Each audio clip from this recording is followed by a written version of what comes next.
नमस्कार। चलिए आज 15वीं सदी के उस महान संत और कबीर कबीर की दुनिया में एक सफर करते हैं।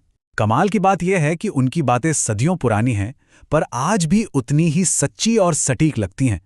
तो आइए उनके इसी सादे से ज्ञान की गहराई को समझते हैं। और शुरुआत करते हैं इसी एक दमदार दोहे से। देखिए, कबीर यहाँ कोई लाग लपेट नहीं कर रहे, वो तो सीधे सीधे हमें झकझोर रहे हैं। सोचिए जरा, हमारी रातें नींद में गुजर जाती हैं और दिन खाने पीने और काम की भागदौड़ में। और इस सबके बीच ये जो हीरे जैसा कीमती जीवन हमें मिला है, उसे हम कौड़ियों के भाव में बर्बाद कर रहे हैं। है ना सोचने वाली बात कि आखिर हम अपना वक्त लगा कहाँ रहे हैं। तो आखिर ये कबीर थे कौन? वो 15वीं सदी के भारत की एक ऐसी क्रांतिकारी आवाज थे जिसने समाज की बनी बनाई सोच को चुनौती दी। पेशे से तो वो एक जुलाहे थे, एक आम इंसान, लेकिन अपने सरल और सीधे शब्दों से उन्होंने बड़े बड़े धार्मिक आडंबरों पर सवाल खड़े कर दिए। कबीर की सबसे बड़ी खासियत ही यही थी, वो किसी एक धर्म या पंथ के दायरे में कभी नहीं बंधे। उनकी कविता किसी मंदिर या मस्जिद की बात नहीं करती, बल्कि उस एक परम शक्ति की बात करती है जो हम सबके भीतर है, जिसे खोजने कहीं बाहर जाने की जरूरत ही नहीं। तो कबीर के हिसाब से ये जो भक्ति है, ये जो प्रेम है, इसका असली मतलब क्या था? यकीनन वो नहीं जो हम आमतौर पर समझते हैं। चलिए देखते हैं। ये दोहा भक्ति की पूरी परिभाषा ही बदल देता है। कबीर कह रहे हैं कि अगर उस दिव्य प्रेम का प्याला पीना है तो बदले में अपना सिर देना पड़ेगा। अब यहां सिर का मतलब सच में सिर कटाना नहीं है, नहीं, इसका मतलब है हमारा अहंकार, हमारा मैं। यानी सच्ची भक्ति की राह पर चलने के लिए अपने घमंड को पूरी तरह मिटाना ही होगा। तो देखिए, यहां पर दो रास्ते साफ साफ दिखते हैं।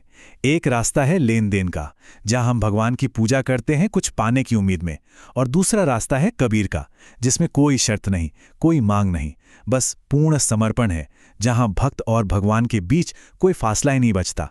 यही है उनकी भक्ति का असली सार। और इसी बात को कबीर और आगे ले जाते हैं। वो कहते हैं कि भक्ति करना कोई बच्चों का खेल नहीं, ये तो सूरमाओं का, वीरों का काम है। एक ऐसा वीर जो भगवान के प्रेम के लिए अपनी जाति, अपना परिवार और समाज के बनाए सारे बंधन तोड़ने का हौसला रखता हो।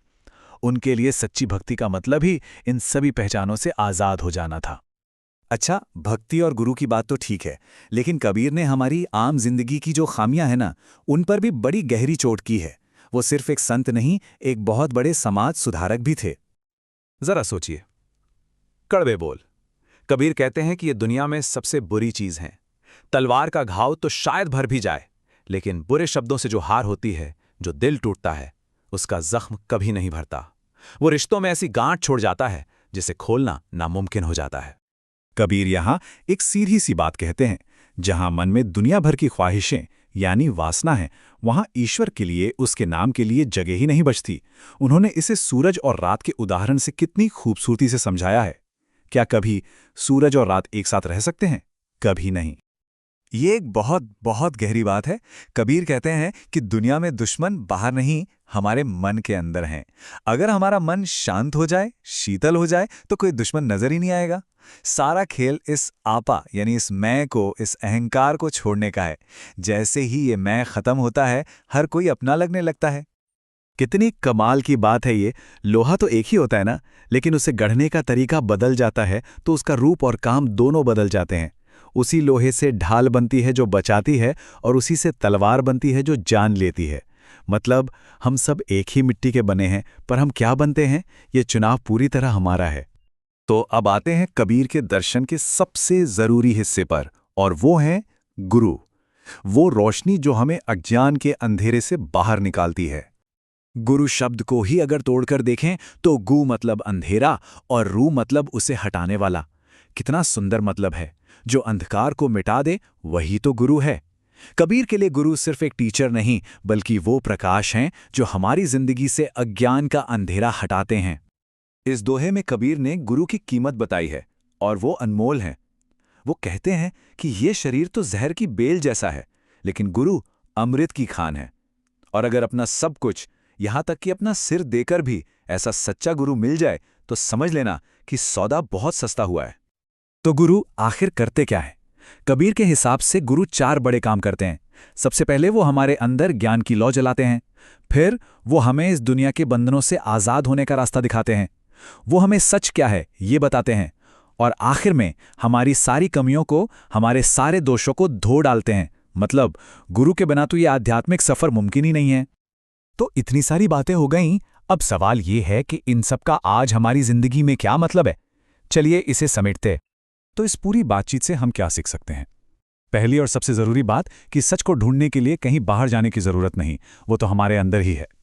दूसरी बात, मन की शांति चाहिए, तो इस मैं को, इस अहंकार को छोड़ना पड़ेगा। तीसरी, जैसे लोगों के साथ रहेंगे वैसे ही बन जाएंगे, तो संगत हमेशा अच्छी रखें। चौथी, ये जिंदगी हीरे जैसी कीमती है, इसे बेकार की चीजों में मत गवाइए। और हाँ, सबसे आखिर में याद रखिए, हम ढाल भी बन सकते हैं और तलवार भी। ये चुनाव हमारा है। चलिए इस चर्चा को इसी एक गहरे विचार के साथ खत्म करते हैं। कबीर कहते हैं कि सच्चाई की एक छोटी सी चिंगारी हमारे मन के सारे भ्रम को राख कर सकती है। तो सोचने वाली बात यह है कि आज हम अपनी जिंदगी के किस वहम को, किस भ्रम को छोड़ने के लिए तैयार हैं।